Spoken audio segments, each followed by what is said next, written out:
Meanwhile, Manmohan Singh is clearly asserting himself as Prime Minister. NDTV has a copy of a letter he's written to all his ministers. Here are some of the key highlights of that. Dr. Singh has said he should be consulted, especially if there are disputes between ministries. He's asked senior ministers to give adequate responsibilities to all their junior ministers.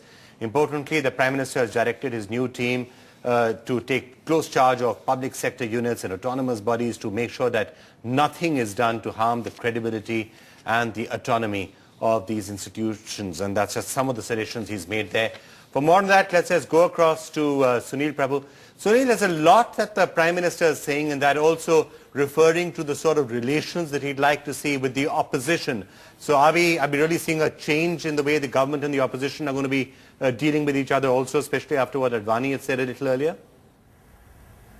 Yes, Vikram. In fact, it's a welcome change. Clearly, the focus of Manmohan's second inning is to tell his cabinet ministers everybody needs to be taken along, saying that don't rush in to make these policy announcements. If you need to do that, consult me. Don't increase financial outlays, because as a cabinet we all have to work together, sending a clear signal to his cabinet ministers that these younger ministers have a role to play in the future, and that is why we need to build them up. They must be given responsibility, talking about the flagship programs, and there is a number of leakages that are taking place, to work single-mindedly to ensure that doesn't happen.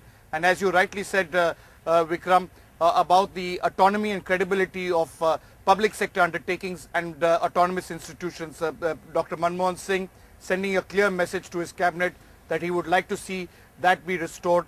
Unlike his previous innings, he would like to see a second innings much more focused and directed towards what he says will be his 100-day program. Okay, Sunil, we'll of course track that 100-day program, as I'm sure you will, and we'll keep score and see how many of those promises are actually delivered and how soon that actually happens. Thanks a lot for having joined us with that.